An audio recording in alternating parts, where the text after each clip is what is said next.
Good evening everyone. I'm Nat Adamopoulos and this is Full On Football, the local show that promotes local South Australian football. Well, we've been told come and play because obviously Australia has qualified for the World Cup, for the next World Cup, and the FFA has put in their bid to try and stage and host the 2018-2022 World Cup. So we're going to talk just a little bit, touch on that a little bit tonight and have a look at the promotional video commercial that they've put out to get everybody interested and actually come and play. And of course we talk about that each and every week here on Full On Football. Now people that do play, and well, we've got two guests tonight that one of them's played for a while and entered a new stage in his football career, and one of them has been playing for not so long but is also entering another stage of his football career. First of all, from Raiders, we'd like to introduce Craig Goodwin, who is learning all about what he needs to do to be an elite player.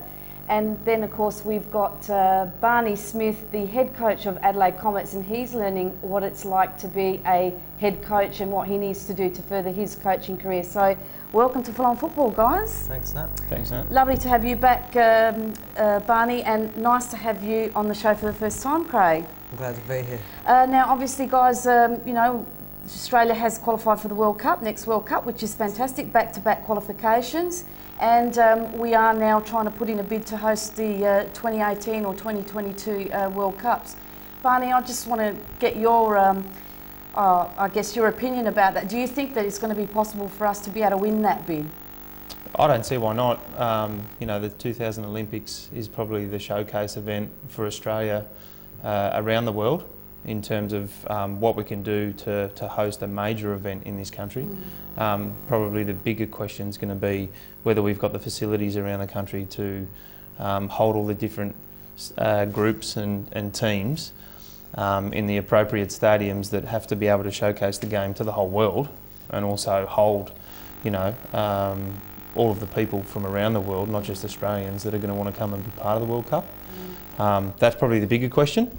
But definitely, I think some of the countries that have hosted a World Cup also, I wouldn't put up there as good or have the facilities like Australia has. So I don't see why we shouldn't be able to get one. Yeah. I think at the end of the day, it may come down to dollars and cents. Definitely, and of course, as you touched on facilities, which we will look at that later on in the show. But Craig, something very exciting for you, because this would be important for you, you being roughly, what are you, about 17 years of age? Yes, so another 8 years you will be in your prime of your football career, hopefully trying to make the Socceroos. So this could be a very, very important time for you. Well, yeah, it's what I'm aiming for, as every young footballer wants to play for Australia. So it is exciting time for you. I mean, you've worked hard already over the last, you know, probably 4 to 5 years intensively. And you've got to work harder again now to try and make that next level, don't you? Yes, definitely.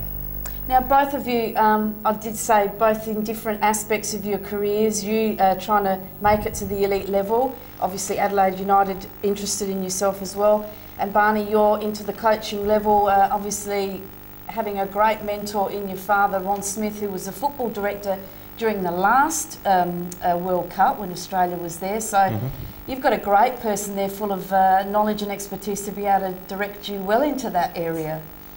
That and can be a big pain as well, because very good at picking out all the things that you're not doing right. But yeah, absolutely, Nat. I'd rather have him in my corner than, I guess, with the experience that he's had, being able to draw on that, you know, sort of whenever you like. That's definitely an advantage.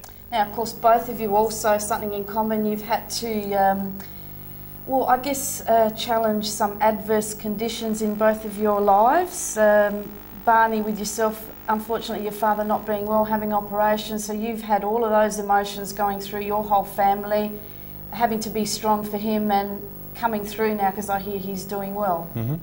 Yeah, he is. Yeah, he's doing better now. So all of the support's been fantastic, right across the football community, from local to you know, domestically and internationally. It's been an amazing amount of support for him, and I think Australia making it through with the draw against Qatar was also relieving as well, because it probably meant that being qualified now, most of the staff that are working with Pim can have a bit of a rest before they start to prepare for the World Cup. So I think that took the edge off his nerves too, that they got through, because he would have been there in Qatar if he didn't have to have the surgery that he had 4 weeks ago. Yeah, well, we wish him all the best, as I did mention to you, and I have passed on to your father. We wish him all the best. Now, your adverse or your challenge that you've had to face, of course, on the verge of going over to Inverness, looking at a trial or having signing a contract for a year to be with their under-19 squad, and on the eve of leaving, the day before you leave, you get the news that Inverness, because they were relegated to the next division down out of the Scottish Premier League, now they're scrapping that under-19 age group, and you miss out now. So you've had to challenge yourself, draw upon your strength and overcome that. And I have to admit, and I have to say, you've come through that with shining colours. You've been a very mature young man to be able to pick yourself up and get rid of that disappointment and go on with what you have to do. But yeah, it was a bit of a setback. I mean, like, it's every boy's dream to go over and play in the big leagues.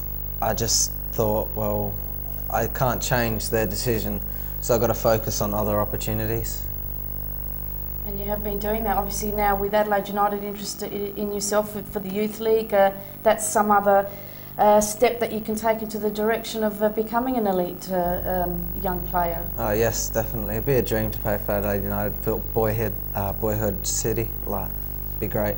Well, we wish you all the best. Now, guys, this is of course our Super League segment, so we'd like to have a look at what happened over the weekend. And of course you play Super League and actually been doing very, very well, Craig. So let's have a look what happened from the results of round 12 for the Super League, and some interesting results. No more than the top result there, Barney, your old side, defeating Western Strikers 4-2.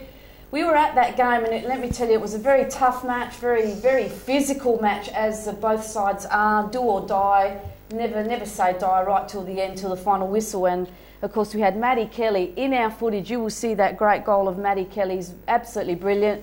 Morel, Clayton and Devlin also scoring for Modbury Jets, and McNeil, what a tough customer he is for Western Strikers, such a tough physical player, getting both of their goals.